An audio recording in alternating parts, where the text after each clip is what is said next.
dati pala yan. Yung nakaraan, hindi ako isang dahil nagtulak-tulak eh. Oo. Ngayon, hindi na. Hindi nga. Eh, boss. Kaya bilis-bilis pang tulak. Una. Eh, wala na eh. Isang daan yung ito. Saan nang ikutan ito? Saan napasok? Eh, dyan, kaliwa ka yan. Walang kaliwan. Meron, pumasok tayo. Pero, kakaliwa yung dito. Sige, sumunod ka dyan.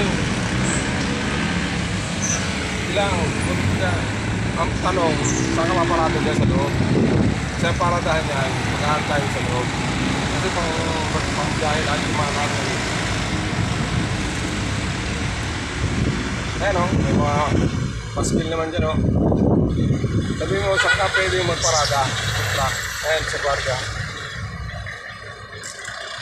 Dito ka, kumalit mo na.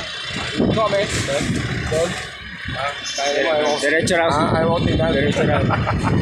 Alam nyo kaagad na hindi ka naman passenger. Alam nyo na private ka. Pasok kami ng parking lot.